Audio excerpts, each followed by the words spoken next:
ಎಲ್ರಿಗೂ ನಮಸ್ಕಾರ. ಸ್ಪೆಷಲಿ ಎಲ್ಲ ಪೇರೆಂಟ್ಸ್ಗೂ ಹಾಯ್. ನಾನಿವತ್ತು ಒಂದು ಹೊಸ ಡಿವೈಸನ್ನು ನಿಮಗೆ ಇಂಟ್ರೊಡ್ಯೂಸ್ ಮಾಡ್ತಾ ಇದ್ದೀನಿ, ಸೆನ್ಸ್ಯೂ ಅಂತ.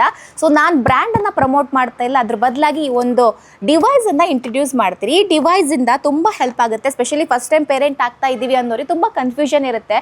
ಮಗು ಟೆಂಪ್ರೇಚರ್, ಬ್ರೀತಿಂಗ್, ಅದು ಪಲ್ಟಿ ಆದಾಗ ಅದು ಹೆಂಗೆ ಗೊತ್ತಾಗೋದು ನಮಗೆ ಅಂತ ಕೆಲವೊಂದು ಕನ್ಫ್ಯೂಷನ್ಸ್ ಇರುತ್ತೆ. ಅದಕ್ಕೆಲ್ಲ ಪರಿಹಾರ ಈ ಡಿವೈಸ್. ಸೊ ಇದರಲ್ಲಿ 3 ಪಾರ್ಟ್ ಬರುತ್ತೆ. ಒಂದು ಬೇಸ್ ಸ್ಟ್ರಕ್ಚರ್ ಅಂತ, ಇನ್ನೊಂದು ಡಿವೈಸ್, ಇನ್ನೊಂದು ಚಾರ್ಜಿಂಗ್ ವೈರ್ ಅಂತ. ಸೊ ಇದು ಬೇಸ್ ಪಾಯಿಂಟ್ ಏನಿದೆ ಇದನ್ನು ನಾವು ಪ್ಲಗ್ಗಿಗೆ ಕನೆಕ್ಟ್ ಮಾಡಿ ಇಡ್ತೀವಿ.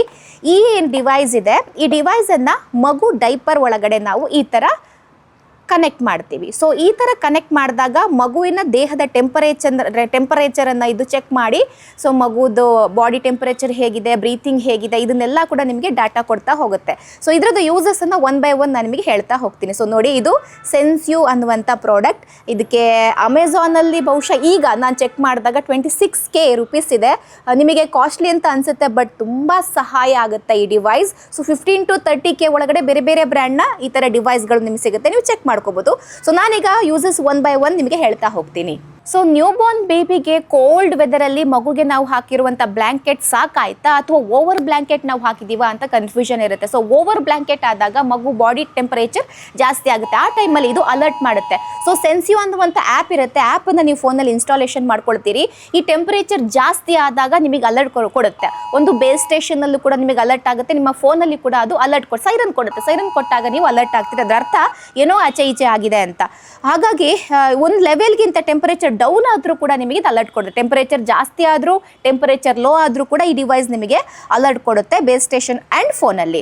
ಇನ್ನು ಪೊಸಿಷನ್ ಬಗ್ಗೆ ಹೇಳಬೇಕು ಅಂತ ಹೇಳಿದ್ರೆ, 0 to 3 months ಮಕ್ಕಳು ಇದ್ದಾಗ ನ್ಯೂ ಪೇರೆಂಟ್ಸ್ಗೆ ತುಂಬ ಕನ್ಫ್ಯೂಷನ್ಸ್ ಇರುತ್ತೆ. ರಾತ್ರಿ ಮಗು ಉಸಿರಾಡುತ್ತಾ ಅಂತ ಚೆಕ್ ಮಾಡೋರು ತುಂಬ ಜನ ಇದ್ದಾರೆ. ನಾನು ಕೂಡ ತಪ್ಪು ಮಾಡ್ತಾ ಇದ್ದೆ. ಅದಕ್ಕೆ ಒಂದು ಪರಿಹಾರ ಅನ್ನುವಂತೆ ಈ ಡಿವೈಸ್ ವರ್ಕ್ ಆಗುತ್ತೆ. ಹೇಗಂತ ಹೇಳಿದ್ರೆ, ಮಗು ರಾತ್ರಿ ಮಲಗಿದಾಗ ಅದು ಪಲ್ಟಿ ಹೊಡೆಯುತ್ತಾ, ಪಲ್ಟಿ ಹೊಡೆದಾಗ ಮೂಗು ಬ್ಲಾಕ್ ಆಗುತ್ತೆ. ಯಾಕಂದರೆ ಸಣ್ಣ ಮಕ್ಕಳಿಗೆ ಮೂಗಲ್ಲಿ ಬಿಟ್ಟು ಬಾಯಲ್ಲಿ ಉಸಿರಾಡೋದು ಗೊತ್ತಿರೋದಿಲ್ಲ. ಹಾಗಾಗಿ ಮೂಗೇನಾದ್ರು ಬ್ಲಾಕ್ ಆದಾಗ ತುಂಬ ಸಮಸ್ಯೆ ಆಗುತ್ತೆ. ಇನ್ ಕೇಸ್ ಮಗು ಪಲ್ಟಿ ಹೊಡೀತು ಅಂತಾದರೆ ಈ ಡಿವೈಸ್ ಮತ್ತೆ ಸೈರನ್ ಮಾಡುತ್ತೆ. ಅದೇ ರೀತಿ ಮಗು ಏನಾದರೂ 5 ಸೆಕೆಂಡ್ಗಿಂತ ಜಾಸ್ತಿ ಉಸಿರಾಟ ನಿಲ್ಲಿಸ್ತು ಅಂತ ಹೇಳಿದ್ರೆ ಇದು ವೈಬ್ರೇಟ್ ಮಾಡಿ ಮಗುವನ್ನು ಎಚ್ಚರಗೊಳಿಸುತ್ತೆ. ಮಗು ನೀನು ಬ್ರೀತಿಂಗ್ ನಿಲ್ಲಿಸಿದ್ಯಾ ಅನ್ನೋ ಥರ ವೈಬ್ರೇಟ್ ಮಾಡಿ ಮಗುನ ಎಚ್ಚರಗೊಳಿಸಿ ಅದು ಬ್ರೀತಿಂಗ್ ಮಾಡೋ ಥರ ಮಾಡುತ್ತೆ. ಪ್ಲಸ್ ಪೇರೆಂಟಿಗೂ ಕೂಡ ಅಲರ್ಟ್ ಕೊಡುತ್ತೆ.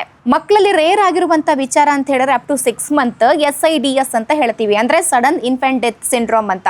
ಸೊ ಇದು ತುಂಬ ರೇರೆಸ್ಟ್ ಅಂದರೆ ರೇರೆಸ್ಟ್. ನಾವು ತುಂಬ ಒಂದು 100ರಲ್ಲಿ 1-2 ಘಟನೆ ನಾವು ನೋಡ್ಬೋದು. ಅಂದರೆ ಅದೇ ಪಲ್ಟಿ ಆದಾಗ ಉಸಿರಾಡೋಕ್ಕಾಗದೆ ಮಗುಗೆ ಏನಾರು ಸಮಸ್ಯೆ ಆಗೋದು ಅಂತ. ಸೊ ಇದನ್ನೆಲ್ಲ ಪತ್ತೆ ಹಚ್ಚೋದಕ್ಕೆ ಈ ಡಿವೈಸ್ ನಮಗೆ ಹೆಲ್ಪ್ ಆಗುತ್ತೆ.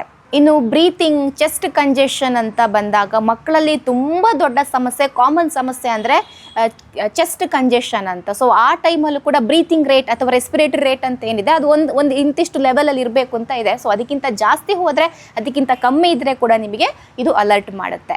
ಒಂದು ವಿಚಾರ ನಾವು ನೆನಪಲ್ಲಿ ಇಟ್ಕೊಳ್ಬೇಕು, ಇದು ಜಸ್ಟ್ ಮಾನಿಟರಿಂಗ್ ಡಿವೈಸ್. ಏನಾಗ್ತಿದೆ ಮಗು ದೇಹದಲ್ಲಿ ಅಂತ ಮಾನಿಟರ್ ಮಾಡಿ ನಿಮಗೆ ಇದು ಅಲರ್ಟ್ ಮಾಡುತ್ತೆ ಬಿಟ್ಟರೆ ಇದು ಯಾವುದೇ ಕಾಯಿಲೆಯನ್ನು ಕೂಡ ಡಿಟೆಕ್ಟ್ ಮಾಡೋದಿಲ್ಲ.